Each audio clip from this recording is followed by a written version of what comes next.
लोकसभा निवडणुकीत कोणी कोणी पैसे घेतले, कोणी पक्षाचं काम केलं, कोण दवाखान्याचं कारण सांगतं, घरी बसलं, हा सर्व हिशोब माझ्याकडे असल्याचं स्वतः खासदार नागेश पाटील आष्टीकर यांनी वसमत येथील शिवसेना भगवा सप्ताह कार्यक्रमानिमित्त भाषणादरम्यान सांगितलं.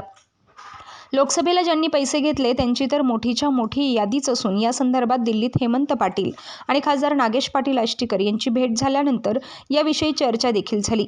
हे आम्ही अजिबात म्हणत नाही आणि कुठल्याही विश्वसनीय सूत्रांची देखील माहिती नसून हे स्वतः हिंगोलीचे विद्यमान खासदार नागेश पाटील आष्टीकर यांनी एका भाषणात सर्वच कसा उलगडा केलाय पहा आणि ऐका संपूर्ण व्हिडिओ. जाऊ द्या, त्याचं नाव ऐकावत नाही.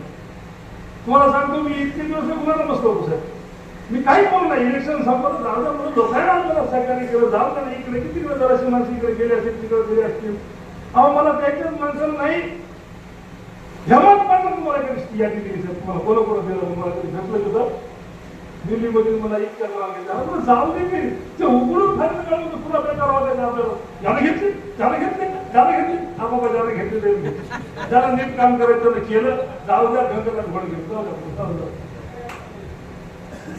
पण आता हे माझं तर निपटलं.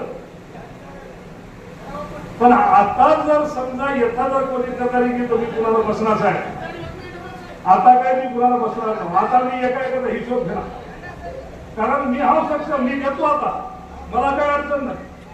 माझ्या सगळ्या जबाबदाऱ्या संपल्या. आता मी यायच्यासाठीच आहो. आता काय जे काय व्हायचं ते तुमच्यासाठी सक्षम आहो. पण आता आता हिशोबच घेतो सर, त्याचा विषय नाही. शांत अजूनही शांत राहावा. पण जवळ कोणी काही मागल तवा ती यादी खो म्हणतो तू बसतो नक्कीच. ऐका ना, ऐका ना, ऐका की काय करायचं. ऐका 2 मिनिट, मग ऐका 2 मिनिट, मग ऐका सांगा काय करायचं.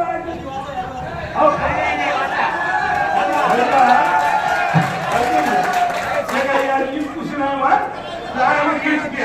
राहू द्या ना, जाऊ द्या. मी काय म्हणायला ऐका ना 2 मिनिट. आम्ही मी काय सांगितलं, इथं वर्तवणारी माणसं, स्टेटला वर्तवणारी माणसं कोण आहे? तुम्ही नीट ते करीन ते भोगळ आणि भोगळाचे रात्र दिवस भोगायला मध्ये कळत ना झालं. आता मला सांगा, आपल्या मुद्रा काका तिकडे गेले. आता मुद्रा काका तिकडे गेले साहेब, त्याला माहित असेल का उद्धव साहेबांचं सगळं तरी तुमच्या ते सोडून माया तू इतकं काय ते दुःख आहे का? शिंदे साहेब इतकं दुःख आहे. आणि हे तुला करावं का? कोणता कुठं शक्ती वाटत त्याचं काय काहीच नाही. आता काही व्हायचंय नव्हतं. तुम्हाला सांगतो, जाऊ द्या, त्याच्या कर्माला जे ते म्हणते. आपण कहाला त्याला लावायचं. आणि इतक्या जणांना तुम्ही ठरलं तर काय उशीर आहे कोणाला कोणाला खरे का. पण मला जे झालं ते जंगला पडत जाऊ. मया सगळं झालं, मी सक्षम होतो साहेब. एखाद्या तुम्ही पडलो असतो तरी समजा जे काय असं तुम्हाला सण होत होतं. पण भारतीय बुद्धिय माणसं समजा आता उद्या विधानसभेला जे कोणी उभं टाकणारे होतं, उद्या नगरपालिकेला उभं राहणार, उद्या जिल्हा परिषदला उभं राहणारे होतं.